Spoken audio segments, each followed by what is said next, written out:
Good morning. Welcome to the First Religious Society, Unitarian Universalist in Newburyport, Massachusetts. My name is Charlie Himmel, and I am pleased to be your worship associate this morning. If you are joining us for the first time, welcome.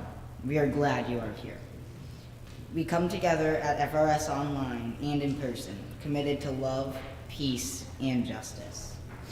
Our mission and our invitation to all of you is to come as you are, journey together in love, act with courage, and transform our world. If you are worshiping online and would like to access this morning's order of service, please click the link just below the live stream. If you would like a large print order of service or a hymnal, please ask an usher, and they will be happy to help you.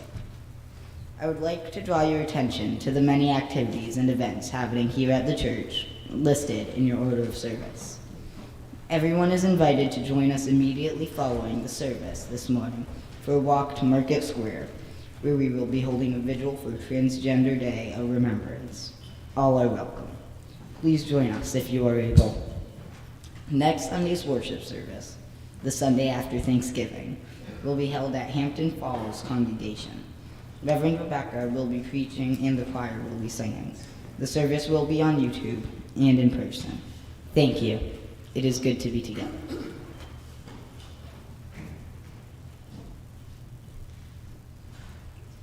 Come into this house of worship and feel its peace.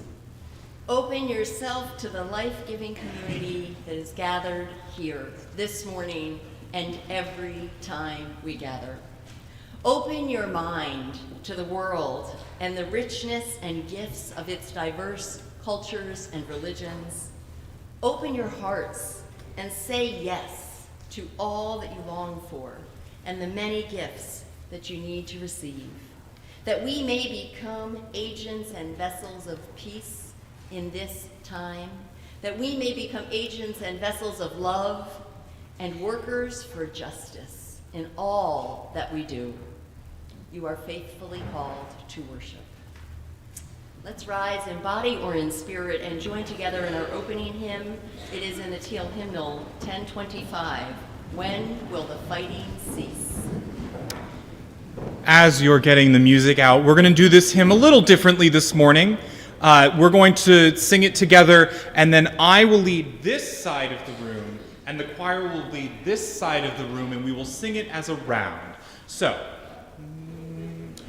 repeat after me. When will the fighting cease? When will the fighting cease? When will we live in peace? When will we live in peace? When our love breaks boundaries. When our love breaks boundaries. So let us sing it all together one time, and then we will break into a round. As I said, I will lead this side. We'll go first. The choir will lead this side, and they will go second, okay? So let's start all together one time. When will the fighting cease? When will we live in peace? When our love breaks boundaries. Here we go.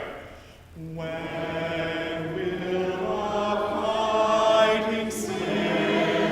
Will the fighting cease? When will we live in peace? When our love breaks boundaries. Will the fighting cease? When will we live in peace? One more time.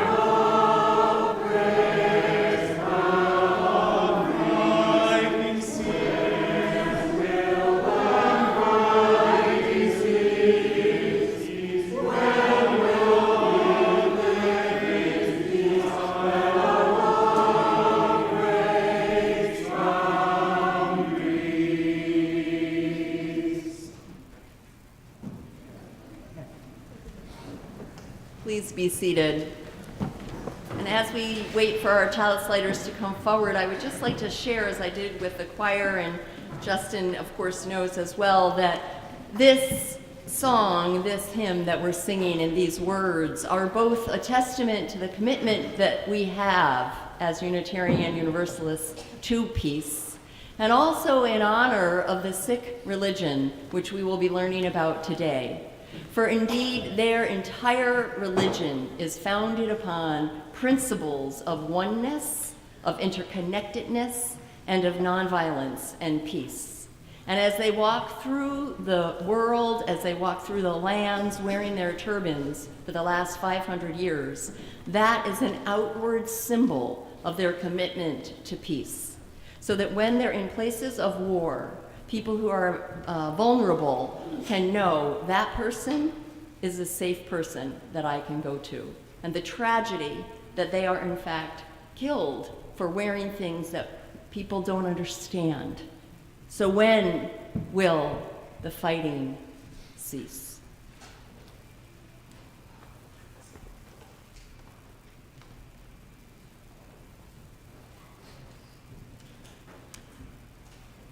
Please join me in the chalice lighting. We gather this hour as people of faith with joys and sorrows, gifts and needs. We light this beacon of hope, sign of our quest for truth and meaning, in celebration of the life we share together.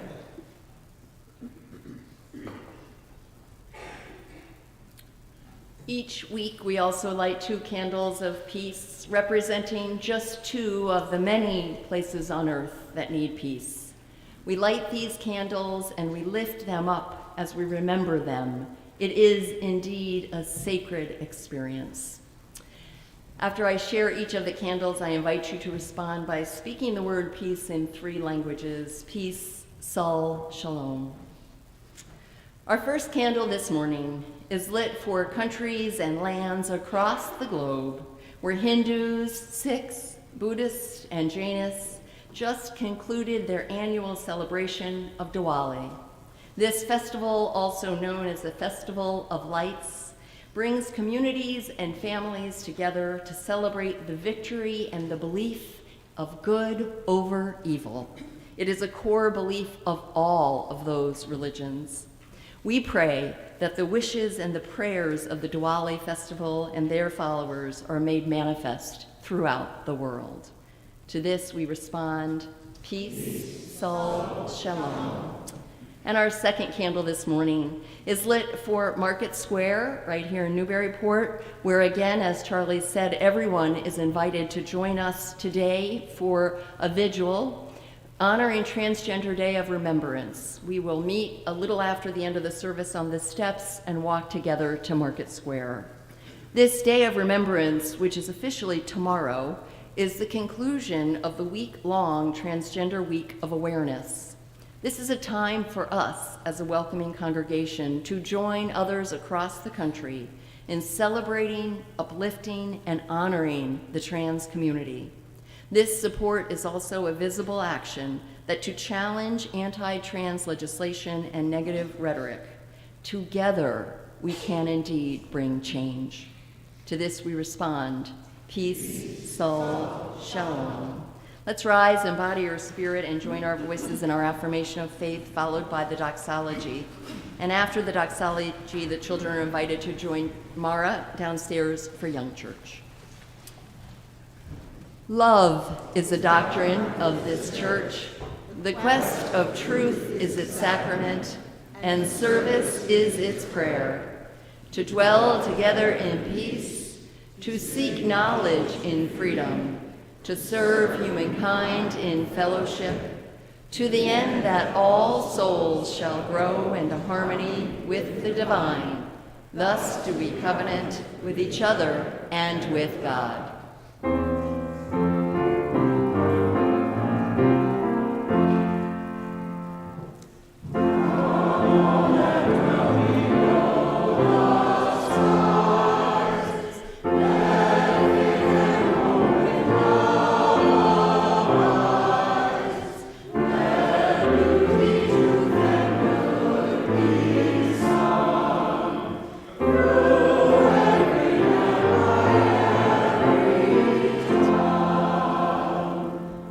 be seated.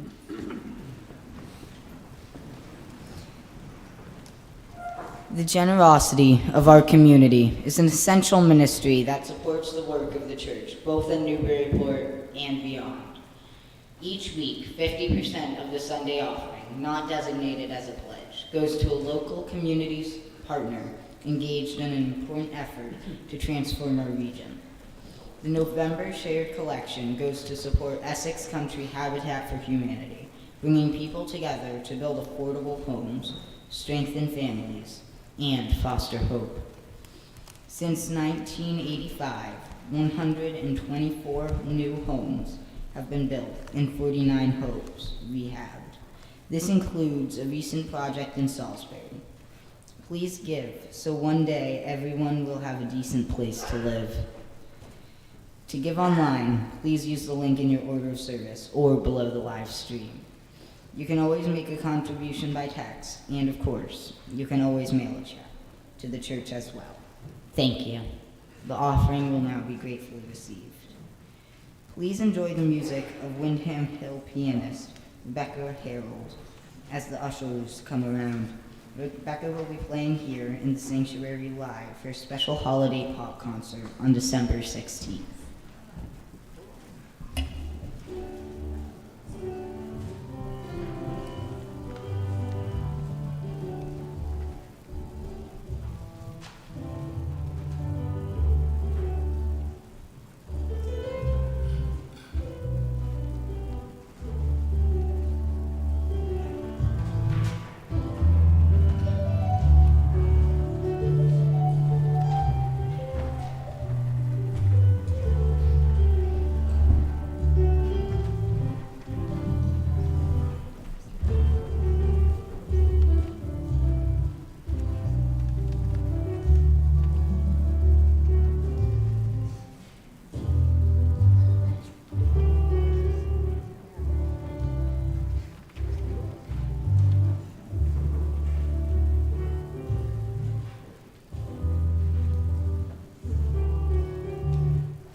Rebecca is a beautiful pianist. I'm sorry it was a little, wobbly there, but I do invite everyone to join us on the 16th of December at 6:30, just for a 1-hour pop concert. She happens to be here from Arizona, and we have a partnership with the Bluebird concert group that brings together beautiful musicians, so she will be here with us.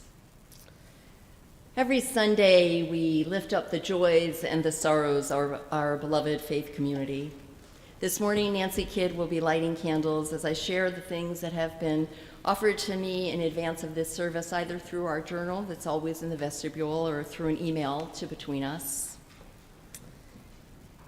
We begin with lighting a candle of gratitude and joy for this, our beloved faith community, and for this wonderfully fun and successful auction that we had on Friday night. I want to thank all of those who worked so hard to make that possible, including I even got photos of things that happened before the auction for setup. And I saw in the pictures, oh, so all our introverts come and set up, and then they go back home. I got it. I understand, actually. It was a lot of fun, and all of us were there in spirit and in body. And again, thank you everyone for doing all that you did to make that possible. We also light a candle of celebration this morning, the very timely share that we just received news 2 days ago from the Unitarian Universalist Association that we once again completed all of the requirements to be a certified, recognized, welcoming congregation to the LGBTQ+ community. And it is a delight to share that news again, especially in light of the week that we are in and the vigil we are holding. Yes, very good news, all good news. We light another candle of joy, celebrating one of, I'm sure, many birthdays this morning. This one is a birthday for a woman who confesses that she's turned 48.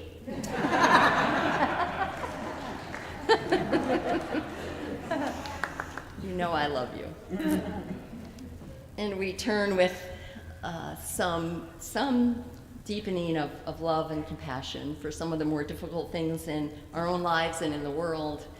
We pray for all of the places on earth that are in war and all of the people that are involved in that, for Israelis, for Palestinians, for what is all happening in Ukraine, and we know in at least another 35 places in the world. And we light a candle for Joanna Fernandez and her family with the news I just literally learned that Joanna's grandmother, who was her very best friend, died in her arms last night. Aww. She had passed her 100th birthday, was a child of the Depression. She was wholly generous and truly the kindest person or woman. Julia will indeed be missed. And we light one final candle, as we do every Sunday, representing all the joys and all the sorrows that, although unspoken, are held in just as much love and care.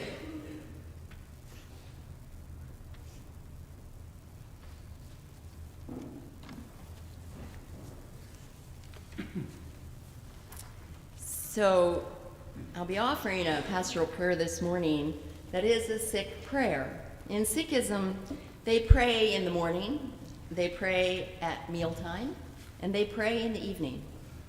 Many of these are done individually.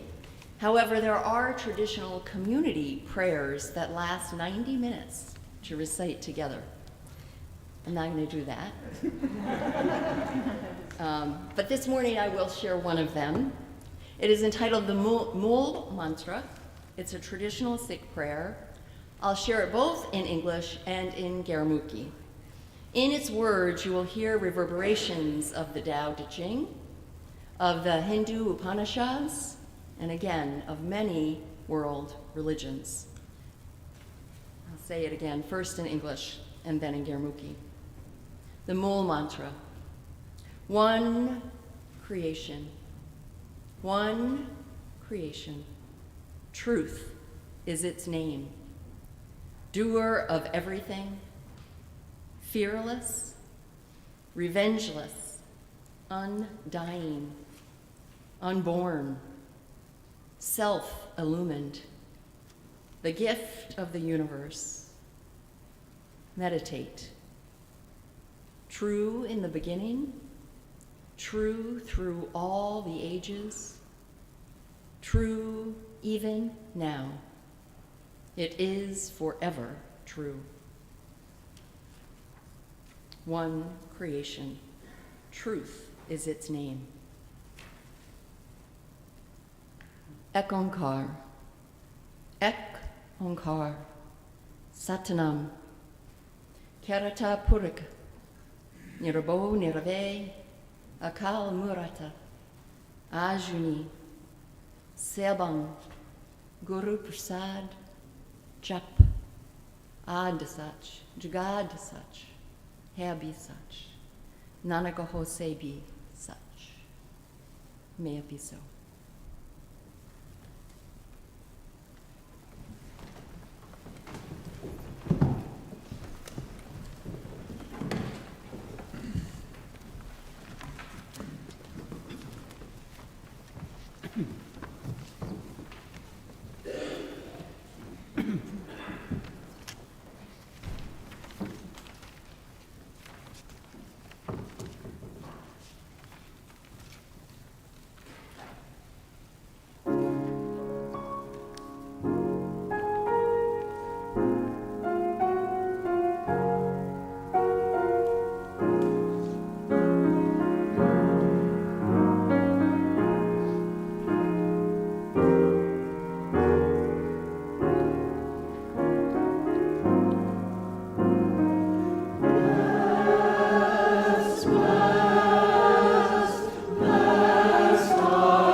Ekankar. Diversity of names, diversity of feelings. Ekankar. Diversity of forms, diversity of abodes. Ekankar. Diversity of ways, diversity of paths. Ekankar. Diversity of devotion, diversity of devotees. Ekankar. Diversity in knowledge, diversity of experiences. Ekankar. Diversity of actions, diversity of roles. Ekankar. Solstice to the mind, strength to the heart. Ekankar. Life of the soul, breath of the life. Ekankar.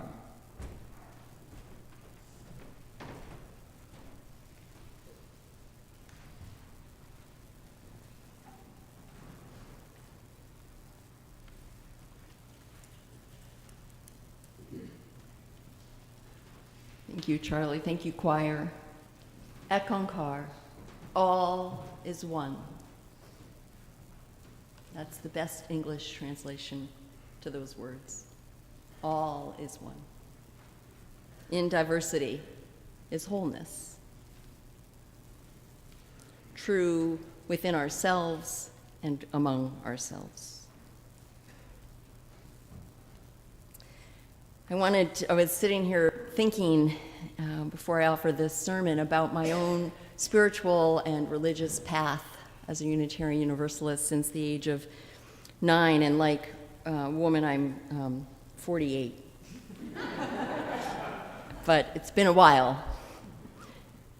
And here's the thing, my journey has spiraled and grown and returned and revisited and rebuked and gotten angry and gotten curious and taken on and let go. And I'm talking about my theological journey.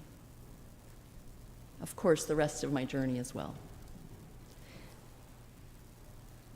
As a Unitarian Universalist, we believe that there are many, many paths to truth. And we work for that truth rather than fight about the paths. I always say, whatever path leads you to truth, love, expression of creativity, kindness, compassion, courage, forgiveness, strength, bless that path. And when it opens to a new way, take that path. And when you feel like you're returning and having to make peace with things from the past, go back, make peace. One truth. And if anyone ever wants to share, it would be a fun session, wouldn't it? Talk about our own spiritual and theological odysseys, if you will. But I have on mine shamanism, Christianity, Buddhism, Quaker, religious naturalist, Sikhism. Oh, and I'm a Unitarian Universalist. And they all inform me. All of them. So I dedicate this sermon, I think you'll know as I share, it's actually a little vulnerable for me. It's vulnerable not because it's about me, but because it's about a tradition that I have received so many gifts from, continue to, as early as an hour ago, and to which I have so much more to learn and so much respect. So I do dedicate this sermon to my teachers, to my yoga teacher, Sally, to my harmonium and sound teacher, Satara, to their teachers, among them Sanatam Kaur, Sapurik, Abhiraj, Guerlian, who will both be here in January, and to the lineage of their teachers, including Guru Nanak, the founder of Sikhism, and to Shabad Guru, which is the healing power of sound. As I said with the choir before we started, one of the most beautiful things about the Sikh tradition is that they genuinely experience and believe that all that wisdom is within us, and that sound is one of the primary, if not the primary, vehicles or paths to know that.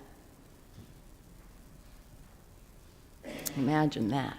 I mean, we know that, right, when you hear music? My teacher will often say to me, turn that emotion into devotion, which means get back to your harmonium and start playing and singing. So may my words honor their teachings, and may my errors in what I share be forgiven. I also dedicate this sermon and service to you all, my friends and parishioners, in honor of your deep intellectual and heartfelt interest in learning about world religions, which I realized early on in my time here. So I do commit myself each year to have at least a couple sermons that go deep into a world religion or faith tradition, because I do know how hungry you are to be able to learn more.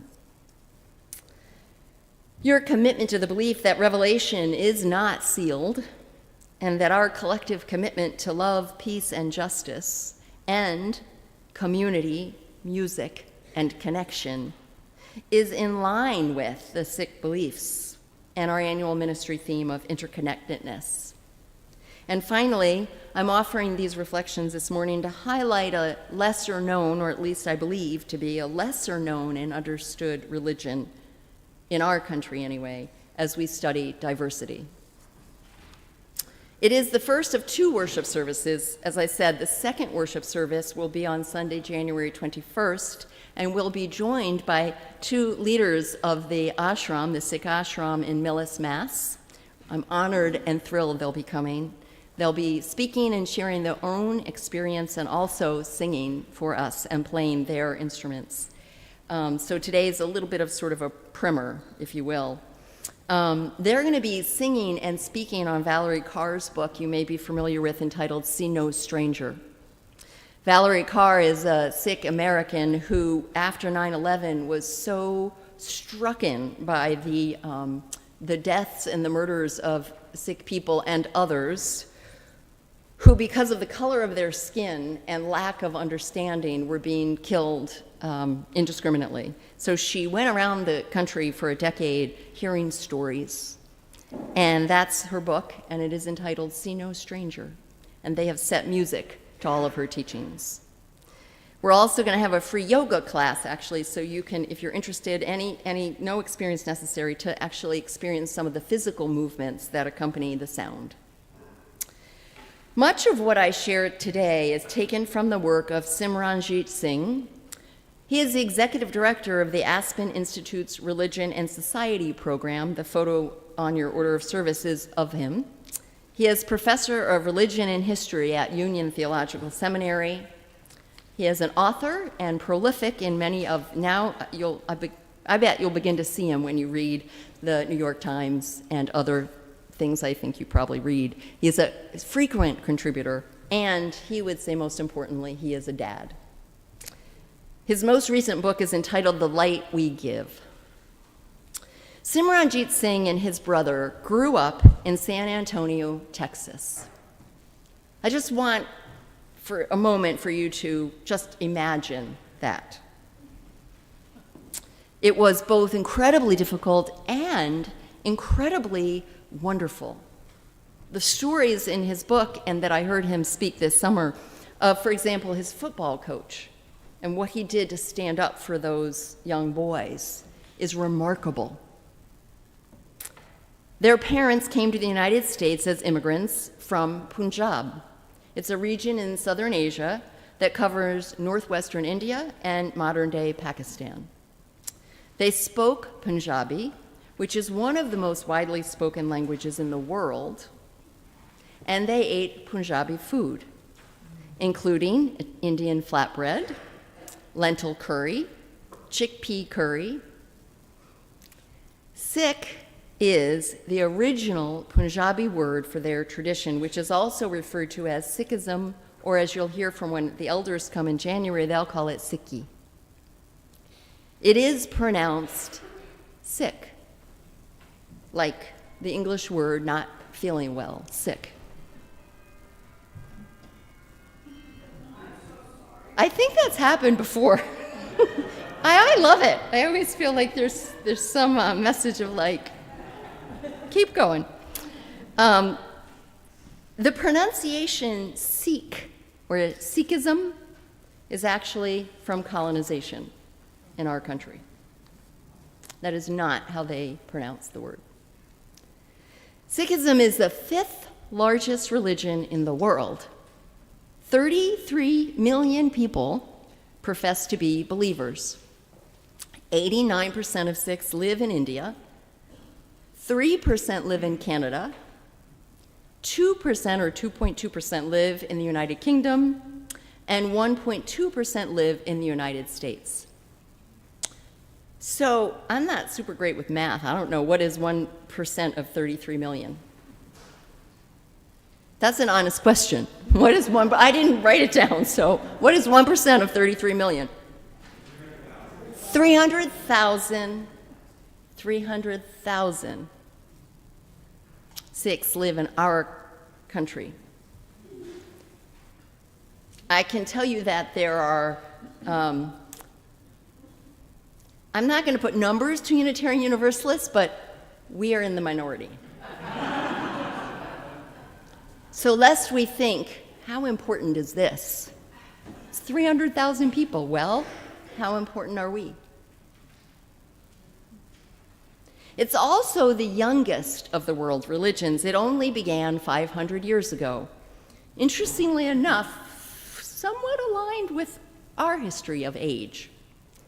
Its founder, Guru Nanak, was born to Hindu parents in 1469.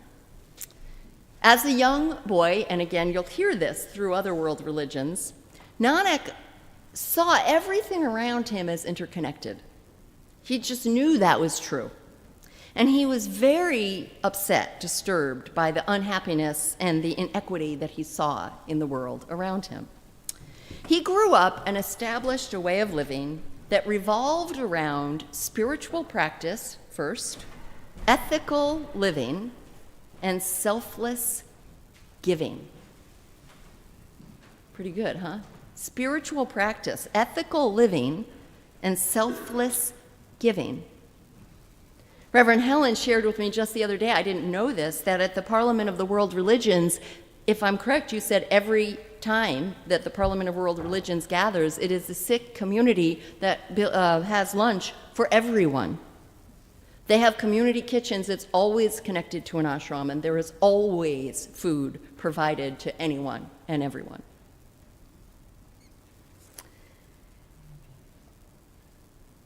Sorry, I lost my place. So his community, this community that he developed, was based on principles, again, right? So consistent in many world religions and ours. This community of Sikh people was based on principles, still is, of equality, humility, integrity, service, and love. When asked, for example, someone made the number of erroneous and incorrect assumptions that are made, right, based on things like what they wear and color of their skin. Someone said to him, well, you certainly are not, you're definitely homophobic, or you're certainly not in support of LGBTQ. And he just looked at them and said, what? No, of course not. It is unity and diversity. He couldn't even wrap his head around that. The turban that both females and male Sikhs wear represents those values. So when you see them on television, if you see them somewhere in person, when they have a turban on their head, it represents equality, humility, integrity, service, and love.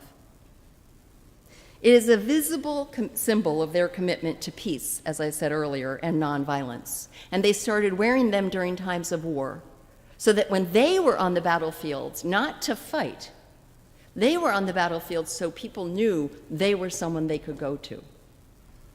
They wear them to this day, letting other people know that they will stand up and intervene for peace. As I said, music has a unique and a powerful role in this tradition. They believe that sound is itself a guru. Guru simply being teacher, a teacher being simply What brings us from darkness to light? What brings us from ignorance to enlightenment? What brings us to truth? They understand sound in and of itself to be a teacher. As I said, whenever I get emotional, my teacher will say, turn your emotion into devotion. Which doesn't mean suppress it. It doesn't mean don't feel those feelings. It means stop being reactive, use the sound, go within, and hear the wisdom to know the next right thing to do. Their music is called kirtan. So Guru Nanak, the founder, his following grew rapidly, and he appointed a successor, Guru Arjan. And following that guru's death, there were 10 more gurus. So the final living guru died in 1708. That was the last time they had a person who was alive that was their teacher. When that person died, Guru Gobind Singh, he gave authority, and I love this, he gave authority to the tradition to two things. One is the community of people. And I think I've shared before that Thich Nhat Hanh, nearing his death, was asked about the world and the future and, what was going to save it and all that. And he said, I have come to believe it is the Sangha, or community. It is the collective. It is the community of people. So when this guru died, he gave the tradition to the community and also to their scriptural text, which includes 6,000 hymns and words taken from saints and believers from diverse religions and castes. Again, in India, all different castes, all different religions. As our guests who are coming here in January told me, Unitarian Universalists, we're good with them. Sikhi is Universalist. They don't believe in hell. So the threats they receive regularly, particularly when there's increased violence in the world, like right now, they are often told they're going to go to hell, wearing a turban, whatever they're doing. And they can basically laugh because it really doesn't scare them. They don't believe in hell. Since its inception, and I'll quote, the Sikh tradition has sought to smash power inequalities and to democratize access to personal happiness for all. They believe that our ultimate goal in life is to love. And they also believe that our values must be followed by actions, and that practice is what leads to embodiment, and that embodiment, what we do, becomes who we are. Their fundamental belief is the entire world is interconnected. They teach of seva, which considers every act of kindness to be essential. One act of kindness building upon the previous. Simranjit Singh writes in his book that his belief in seva, this individual acts of kindness, right, helps balance for him the need to stand up to injustice and acting for peace about every single issue. And I really want to ask us to hear this. He calls the prevailing culture in America performance outrage. He says it is performing outrage. And the culture is the demands, subliminally and otherwise, are that you better act mad about every single thing that's bad. And how many of us have experienced what happens when we do that, first of all? And how it actually, what's the word I want to use? It deteriorates our ability to hear our own wisdom and to act where we're called to act. He said nobody can possibly respond to all the issues going on in the world. Not possibly, but it doesn't overwhelm us because we are taught it is every act of kindness that matters. Performance outrage. He says, and I'll quote, "Our culture, American culture, of performing outrage demands an impossible standard, making us feel like imposters if we don't try to fix every problem, or at least pretend to. But 6 teach that every act matters and that we can only do what we can do. Maximize our gifts, recognize our limitations." 6 are often confused with Arabs, South Asians, and Muslims. Hate crimes and murders in their community escalated after 9/11, as I said, and again right now. Islamophobia is at an all-time high in our country, and it is part of what led Simranjit Singh to write his book. You can imagine that as a brown-skinned, turban-wearing young boy, he was regularly on the receiving end of racism. And for years, and I love his humility, for years he responded to that racism in Texas, and it's not, again, actually, they were quite kind in his community. I don't know that it would be much different here, what he writes about. But he responded to this ever-present experience of racism by either trying to, for most of his youngest life, he tried to use humor. And he would try to diminish it by making a joke about it or, that kind of thing, including having people try to rip his turban off of his head on the playing field. And then as he became a teenager, he tried to fight it with loud vitriol. He would get on social media and he would let people have it. But over the last 7 years, as things have only escalated and gotten worse, he realized that neither of those tactics were working. He found himself angry and bitter, and he realized that intellectual arguments were not changing hearts nor minds of the people who hated him for looking different. So, not knowing where else to turn, this, again, extraordinarily successful intellectual, scholar, academic, father, 7 years ago was at wit's end. He had nowhere else to turn. His anger wasn't doing anything, his humor was long gone, and he didn't know what to do. So he turned back to his religious faith, his upbringing. He turned to Sikhism, the faith of his family and his ancestors. And he writes that although he knew many of the prayers and teachings by heart, they were rote. He needed to go deeper. He was nervous. Because what if it didn't give him the answers he needed? Then he would lose that and still be at a loss of how to live in this world and how to respond. When I heard him speak this summer, he said, "We all face our own challenges. We all face our own challenges." And I wonder, these are his words, I wonder, how do we make a choice in each one of those moments so that we will walk away from that feeling proud? For me, he says, neither fight or flight, neither one of those work anymore. And I've realized I can't control how people treat me, but I can control how I respond. So when he began his study of his childhood and family religion, he began with Ekankar. All is one, the first concept in their sacred text. It really means radical interconnectedness. It doesn't mean all is the same.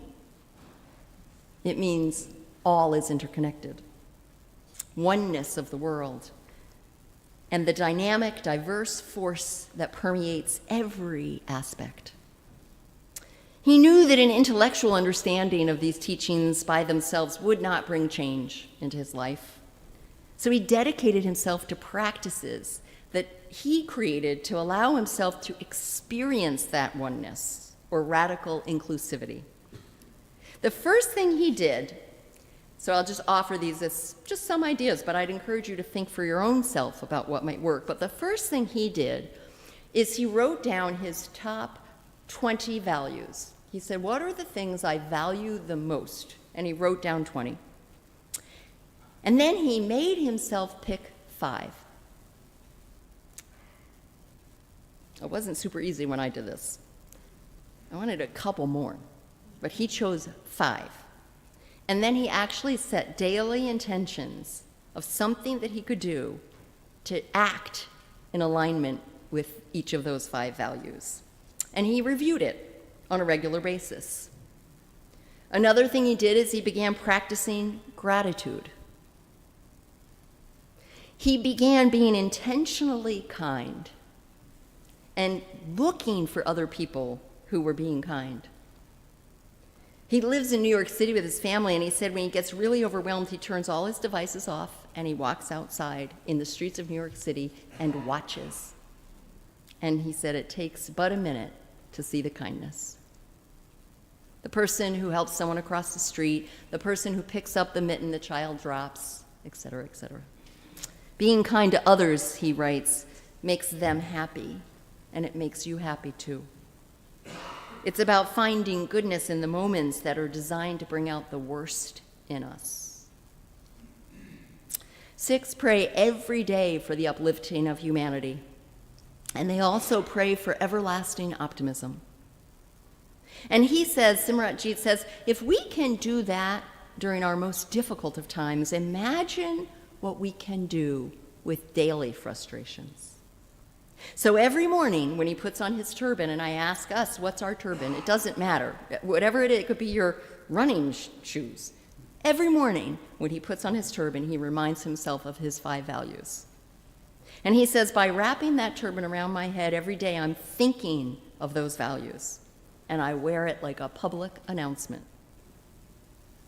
Sikhism teaches how to travel through life embodied and with wisdom, how to respond to challenges in ways that are consistent with our core values.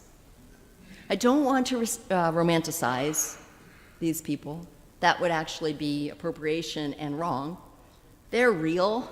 They're flawed people just like all of us, both individually and as a tradition. They have their mistakes and their histories. You can look it up and find them. But that's not what I want to focus on. I just want to name that, of course. Today is simply an invitation to learn and to respect all people, because learning is an important form of proximity. As we learn, whether we're reading banned books or speaking to actual individuals or just learning about traditions, we begin to see other people, see them. And that seeing is what Simranjit Singh says is the antidote to the culture of fear and anger that we live in today.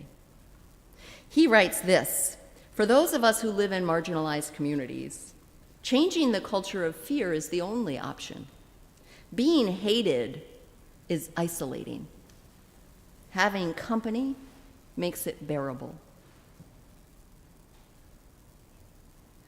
I'm going to close with words from their sacred text, and I just love this because they are happy people. They're written by Bhagat Kabir, and he says, hey people, this is in their sacred text, hey people, hey siblings, don't be deluded. The Creator is in the creation, and the creation is the Creator, completely permeating all spaces. So I invite you now to reflect upon these concepts of peace, radical interconnectedness, oneness of all in our diversity. We're going to listen to about 2 minutes of Sanattam Kaur singing Ekonkar. And as you listen and take in the sound and the words, contemplate on your values and how you can embody those values. Remembering and knowing that what we do becomes who we are.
Can anyone else start singing with me?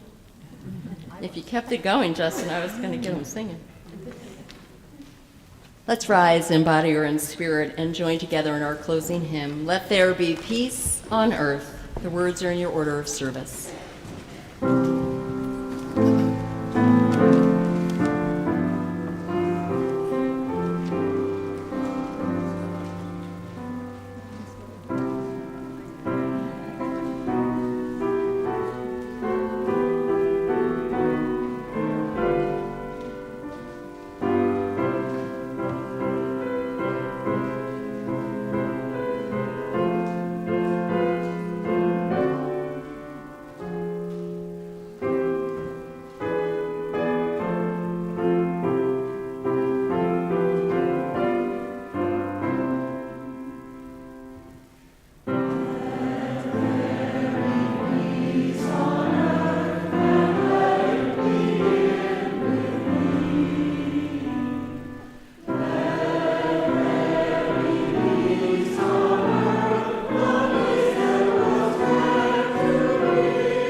Remain standing. Let's join in our unison benediction while Charlie extinguishes the chalice. The words are in your order of service. May the love which overcomes all differences, which heals all wounds, which puts to flight all fears, which reconciles all who are separated, be in us and among us now and always. Again, I invite everyone or anyone who's able to stay to join us on the steps and then a walk to Market Square for Transgender Day of Remembrance. Just take a breath and bring to your mind or heart those things that mean the most to you. Those values and those commitments that upon your deathbed, you say, I truly did the best that I could every day to live in peace, to seek justice, to love another, to overcome evil with good. May your values be embodied, may your values be acted upon with forgiveness, no expectation of perfection, but divine love, which binds us, bonds us, and carries us, knowing we are stronger for our diversity and for our differences. Go in peace, my friends. Return again with great joy. Amen, and blessed be.